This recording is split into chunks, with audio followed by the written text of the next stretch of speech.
Our involvement with Todd around the Thames River Clean Up started 20 years ago at a time when we were working to have the Thames designated as a Canadian Heritage River. And it seems to me that Todd's enthusiasm for this work was not only from that exercise and the excitement around the river, but Todd's personal values around his love for nature, his efforts to share that with his family, his interest in angling, and his direct connection living on the shores of the North Thames. The Thames River was always part of my heritage. I grew up in a farm near Prospect Hill, 100 acres, and we had Fish Creek going through the back of our farm.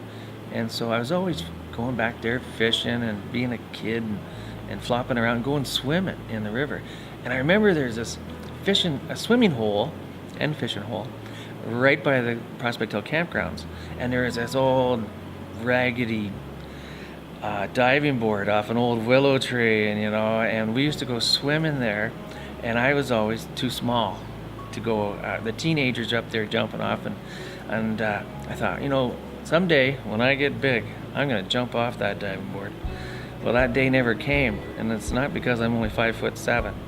It's because the river got so dirty, and there was stuff in the river like wire and glass, and it wasn't recommended to eat the fish anymore either because it was getting really polluted. So that was really something that I remember as a kid, that this river is being neglected and abused, and we need to do something about it.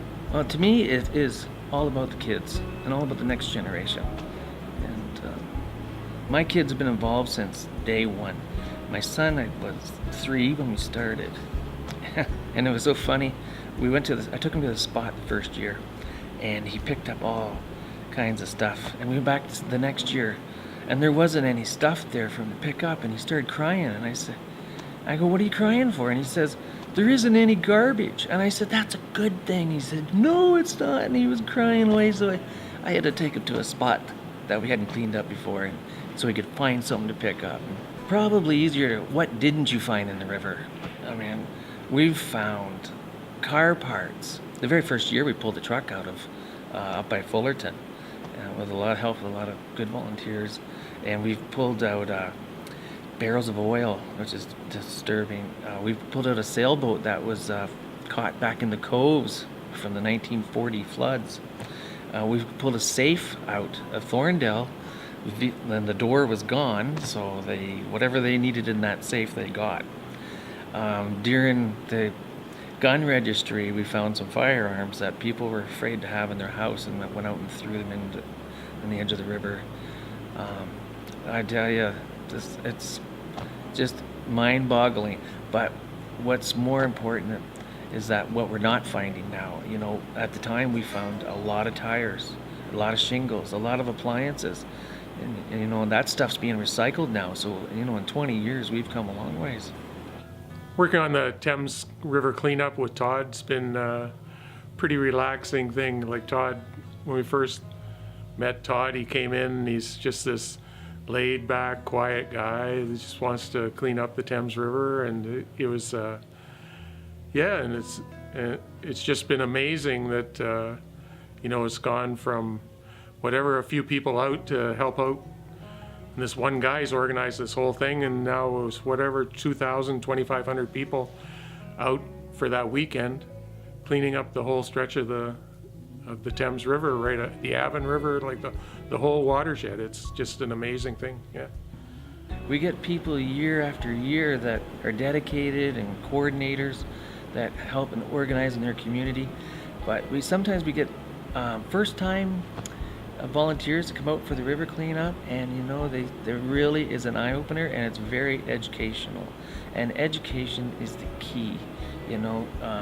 We've had tens of thousands of people come out, and what they take away from them is the respect for the Thames River. They're never going to pollute the Thames River again, and they're going to educate others. And if they don't even make it out, maybe they see it in the newspaper or on social media, but it's all about education.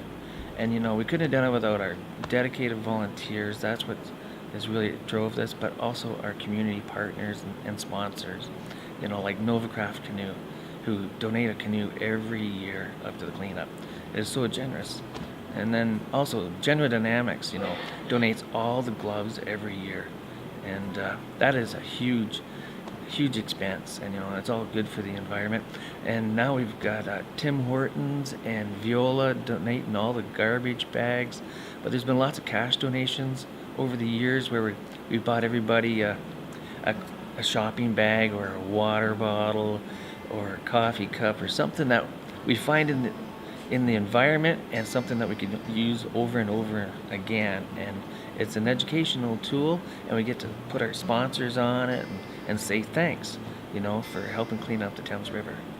Yeah, I'd just like to say about Todd, like the whole community just owes him a world of gratitude for what he's done. Like one person can have such a large impact by just getting on a project and sticking with it. And over the years, it just keeps getting bigger and bigger. And it's just an amazing thing to see develop over the years. And we all have to thank Todd for what he's done, because it's a great thing for our community, for sure. Having a 20-year commitment to an exercise like that, not to mention all the other work Todd does around support for water festivals and work with his employer to further conservation efforts.